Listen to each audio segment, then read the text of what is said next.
오늘은 기독교의 의식이라는 제목 가지고 말씀을 증거하도록 합니다. 여러분, 기독교에는요 두 가지 의식이 있습니다. 그게 뭐죠?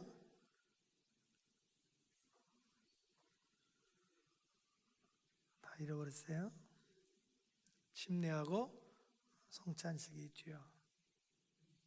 이 두 가지 의식은 예수님이 친히 행하셨고 또 명령하신 그런 의식이지요. 다시 말해서 침례나 성찬식은 그 자체가 예수의 복음을 나타내는 것이고, 우리가 그에 참여한다는 것은 복음에 동참한다는 의미가 되기도 합니다. 그런 의미로 본다면 그냥 침례나 성찬식이 단순한 상징적인 의식이 아니라 거기에 영적인 심오한 진리가 담겨 있다 이 말입니다.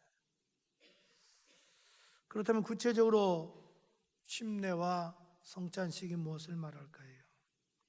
첫째로 침례에 대해서 말씀드립니다. 침례는 헬라어로 베프티죠, 베프티스마. 여러분, 영어 성경에 이렇게 보면 베프타이징 아니면 베프티스트 이렇게 나옵니다. 원래 영어 성경에 이렇게 보면 베프티스트 나오는 것 자체가 죄송하지만 세례는 아닙니다. 침례지요. 그래서 우리 교회도 디딤돌 베프티스트 처치 이렇게 쓰는 거지요. 마태복음 3장에 보면 예수님이 공생 시작하시기 전에 요단강에 가셔서 침례 요한에게 침례를 받으시고 사역을 시작하시죠. 그래서 마태복음 3장 16절 이하에 보니까 예수께서 침례를 받으시고 물에서 올라오실새 하늘이 열리고 하나님의 성령이 비둘기같이 내려 자기 위에 임하심을 보더니 하늘부터 소리가 있어 말씀하시되 이는 내 사랑하는 아들이요 내 기뻐하는 자라 하시니라, 이렇게 말씀하셨습니다. 누가 침례받을 자격이 있을까요? 그건 예수 그리스도를 믿고 구원받은 자는 침례받을 수가 있습니다. 다른 어떤 조건도 필요 없습니다. 오늘 마태복음 28장 19절 보니까 예수님 너희는 가서 모든 민족으로 제자를 삼고 아버지 아들과 성령의 이름으로 침례를 주라고 그렇게 말씀하셨습니다. 그 제자를 삼으라고 그랬는데 그 제자가 뭘 의미할까요? 그건 예수 믿고 구원받은 자를 말합니다. 그러니까 너희가 복음을 전해서 예수 믿게 하고 저가 날 믿겠다고 고백하면 구원받은 자다, 그들에게 침례를 주라 이 말이지요. 그럼 언제 우리가 침례를 베풀어야 될까요? 그것은 예수 믿는 즉시 침례 받을 수 있습니다. 마치 여러분 어린애가 태어나면 아무것도 모르지 않아요. 그래도 어떻게 해요? 바로 출생신고하듯이 우리가 예수 그리스도 믿으면 아무것도 몰라요. 단 한 가지 알아요. 예수님이 구수해 주라는 거. 그럼 침례 받을 수 있어요. 사도행 2장에 보면 베드로 그렇게 설교할 때 3,000명이 그날 예수 믿잖아요.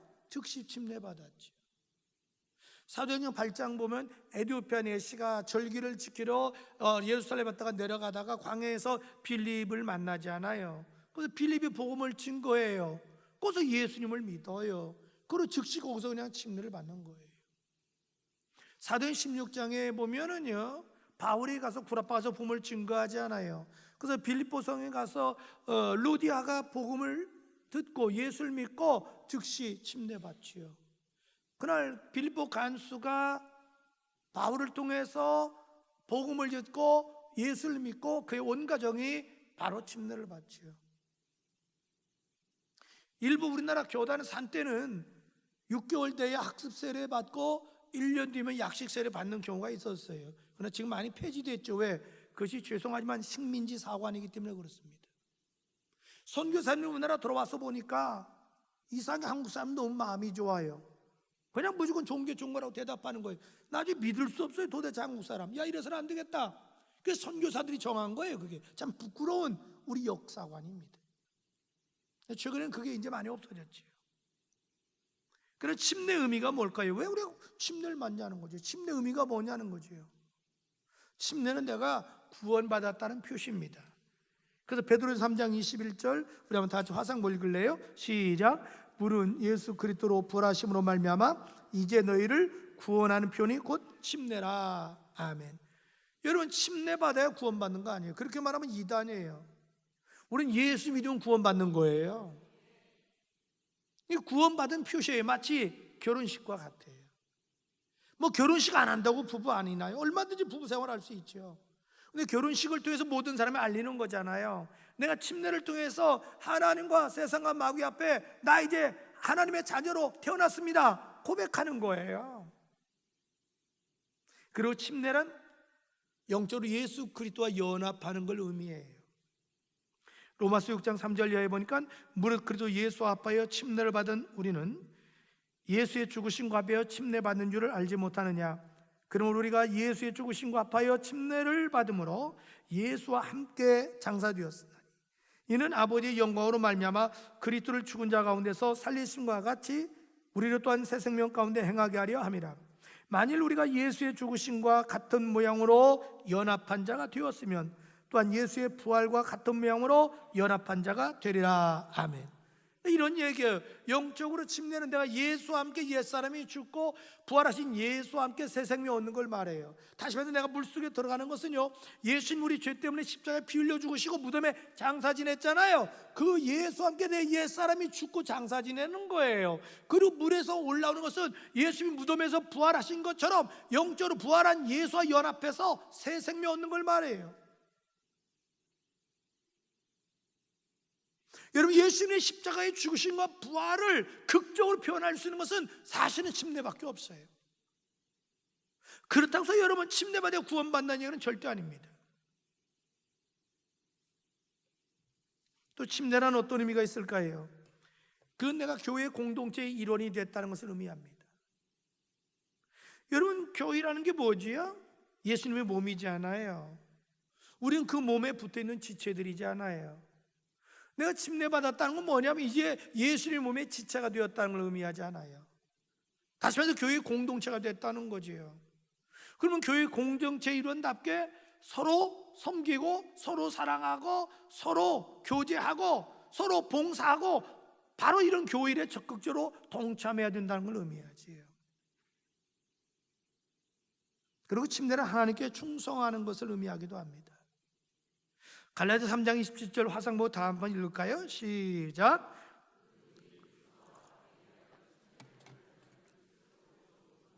여기 이제 침례 받는 건 뭘 의미하느냐? 그리스도의 옷 입었다는 걸 의미한다고 그래요. 여기서 옷의 의미는 제복을 의미해요. 여러분, 옛날에 예수님 시대만 해도 옷이 굉장히 중요하잖아요. 그 옷을 보면 그 사람의 신분을 알아요.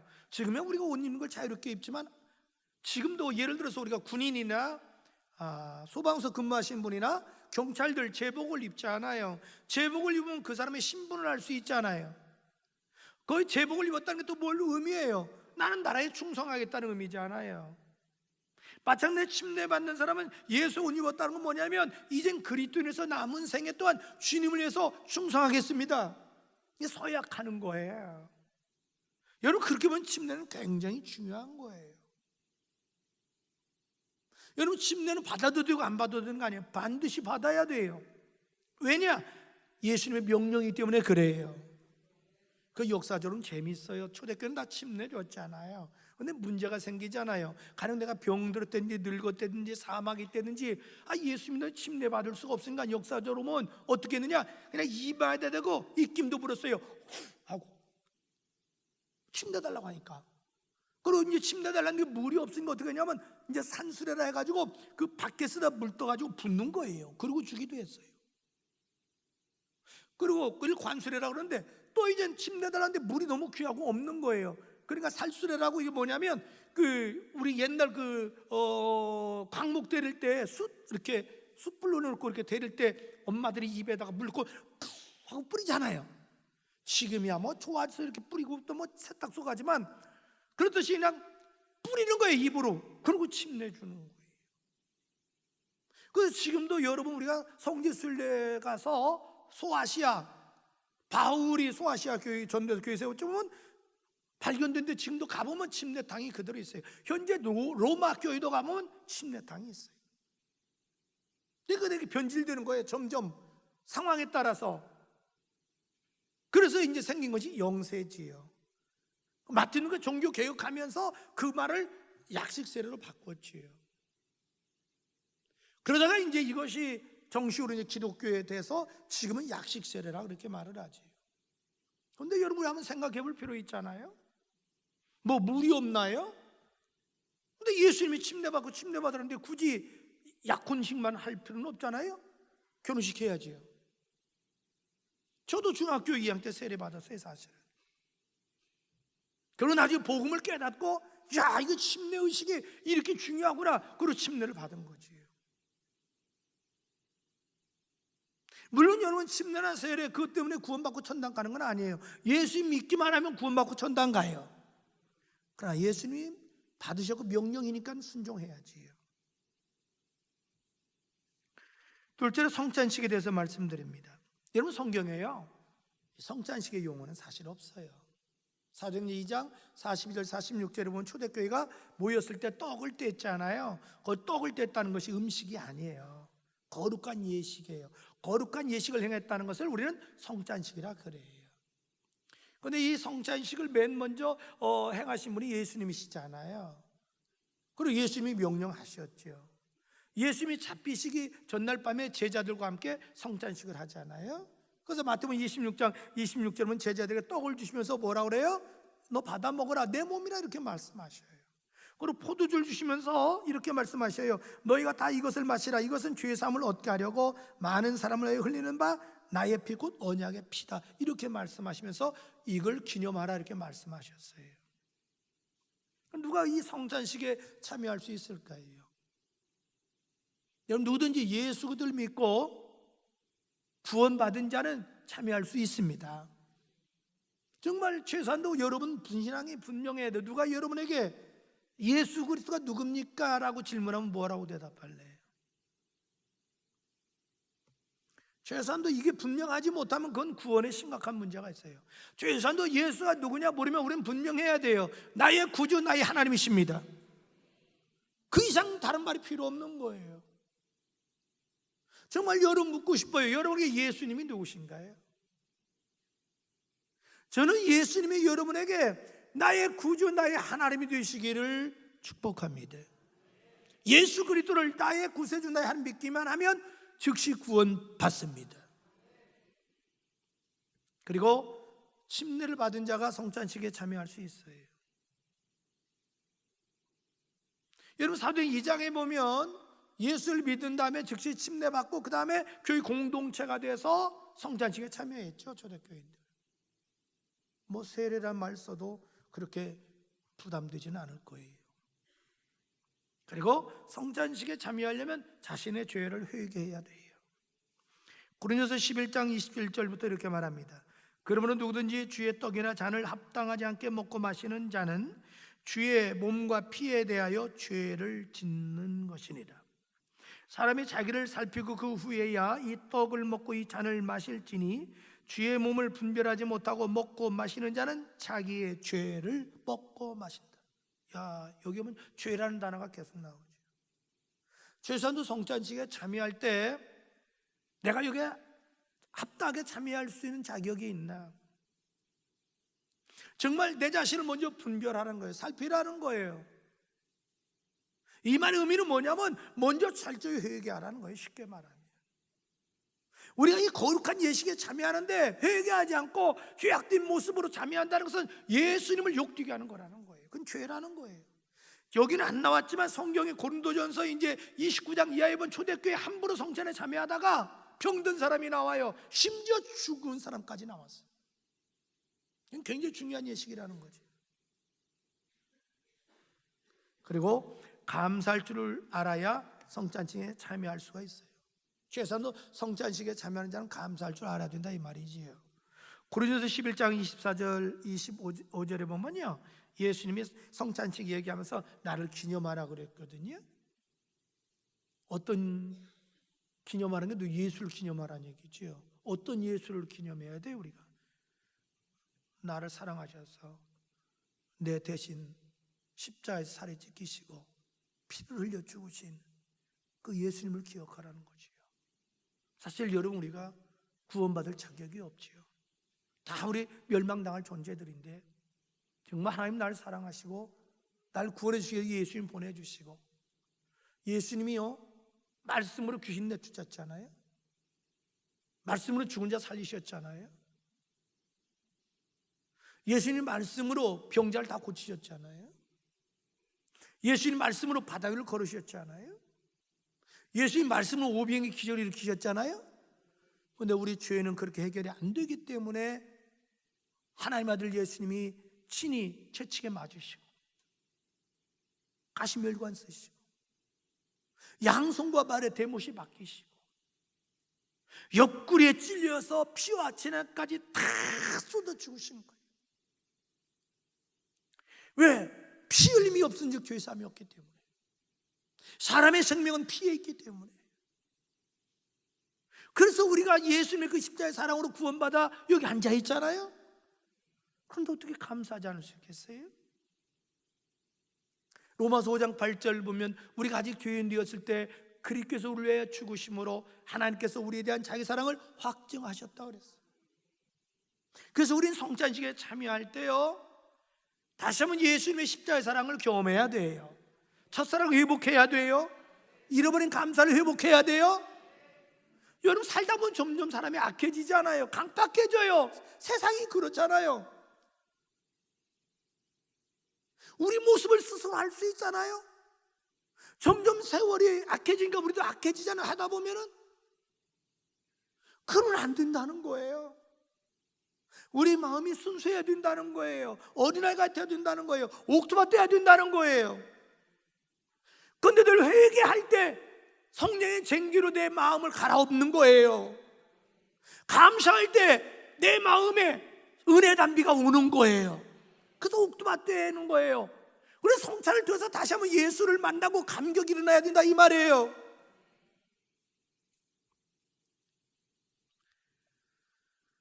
여러분, 성찬의 의미가 뭡니까? 단순히 예수님의 살과 피를 나타내는, 상징하는 떡과 포도주입니까? 아니에요. 그 이상이에요. 우리는 성찬을 통해서 정말 예수님의 십자가의 사랑과 은혜를 경험해야 된다고요. 여러분, 왜 예수님이 십자가에서 살이 찢기시고 피 흘리셨나요? 그건 바로 나의 죄 때문에, 나의 저주 때문에, 나의 질병 때문에, 나의 고통 때문에 그랬잖아요.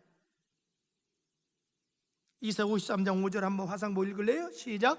그가 찔림은 우리의 허물을 인하며 그가 상함은 우리의 죄악을 인함이라. 그가 징계를 받음으로 우리가 평안을 누리고 그가 채찍에 맞음으로 우리가 나음을 입었도다. 바로 예수님 나 때문이잖아요. 예수님 나 때문에 십자가에서 고통 나셨잖아요. 나의 죄를 씻어주시려고, 나의 고통을 대신 짊어지시고, 나의 질고를 짊어지시고, 내 저주를 짊어지시고. 여러분, 십자가에는요 위대한 능력이 있잖아요. 여러분, 십자가는 죄사함의 능력이 있습니다. 구원의 능력이 있습니다. 치료의 능력이 있습니다. 축복의 능력이 있습니다. 승리의 능력이 있습니다. 그래서 고린도서 1장 18절에 십자가의 도가 멸망하는 자는 미련하는 것이지만 구원을 받는 우리에게는 하나님의 능력이 된다. 할렐루야. 그럼 우리가 어떤 자세로 성찬식에 참여해야 될까요? 앞으로 여러분 성찬식에 참여할 때는요, 좀 이런 마음의 다짐을 가져야 돼요. 아, 내가 공동체에 적극적으로 참여해야 되겠구나. 누가복음 27장 17절에 예수님의 최후의 성찬식 한 걸 누가는 이렇게 기록하고 있어요. 이에 잔을 받으사 감사하기도 하시고 이르시되 이것을 갖다 너희끼리 나누라. 너희끼리 나누라는 거예요. 너희끼리, 제자들끼리, 그러니까 너희는 공동체를 이루라는 거예요. 최소한도 성찬식에 참여하면서요, 우리는 예수 안에서 우리 팀들교회 한 공동체라는 의식을 가져야 돼요. 여러분, 나홀로 신앙은 매우 위험한 거예요. 사실 초대교회는요, 우리나라도 처음에 역사적으로는 지금이야 시대가 변해서 여러분 성찬위원들에서 여러분 떡을 나눠드리지만 안 그랬어요. 지금도 일부 교단은 성찬식을 어떻게 하냐면 앞에 이렇게 떡을 놔요. 그럼 다 나와요. 이렇게 뜯어 먹어요. 우리는 하나라는 거지요. 여러분, 우리가 어떻게 해서 이 자리에 있어요? 예수님의 살과 피를 가지고 여기 모여있는 사람들이 아니에요? 예수님 요한복음 6장 54절에 내 살을 먹고 내 피를 마신 자는 영생로 듣고 마지막 날에 내가 너를 살리리라, 그렇게 말씀하시죠. 여러분, 죄산 우리는 예수의 살과 피를 먹고 마신 생명의 공동체, 믿음의 공동체, 사랑의 공동체, 예배의 공동체, 섬김의 공동체, 비전의 공동체잖아요. 그래서 여러분, 공동체 의식을 가져야 돼요. 적극적으로 교회에 참여해야 돼요. 왜? 우린 예수 몸의 지체들이잖아요. 그리고 성찬식에 참여할 때 우리는 뭘 다짐해야 되냐면 열심히 복음을 증거하겠다고 다짐해야 돼요. 이렇게 말을 해요. 주님이 고린도전서 11장 26절에 시작. 너희가 이 떡을 먹으며 이 잔을 마실 때마다 주의 죽으심을 그가 오실 때까지 전하는 것이라. 아멘. 성찬식에 참여하면서 다짐하라는 거예요. 그래, 예수님 오실 때까지 나 열심히 복음을 증거할 거야.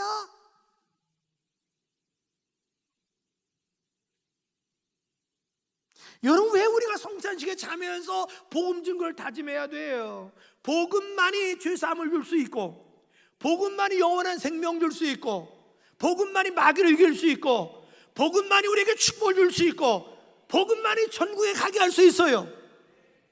그래서 우리는 막 목숨 바쳐 복음을 증거해야 되는 거예요. 여러분은 복음의 빛인 자잖아요. 누군가 나에게 복음을 전해서 내가 예수 믿고 여기 앉아 있잖아요. 그 빛을 갖는 비결이 뭐냐? 열심히 복음을 증거하는 거예요. 여러분, 나의 가족, 나의 친척, 친구, 이웃을 가장 사랑하는 증거가 뭘까요? 저들에게 줄 수 있는 최고의 사랑의 선물이 뭐예요? 그건 바로 복음이에요. 왜? 복음만이 영원히 살릴 수 있기 때문에 그래요. 여러분들 지금까지 예수 믿으면서 몇 명 전도해 보셨나요? 정말 천국 갔을 때 예수님이 여러분에게 나는 너를 위해서 십자가에 피 흘려 죽었는데 너는 뭐 해하다 왔니? 너 몇 명이나 전도했니? 네 남편은 어딨니? 네 아내 어딨니? 네 자식 어딨니? 네 부모 어딨니? 네 친구 어딨어? 그럼 여러분 뭐라고 대답하실래요?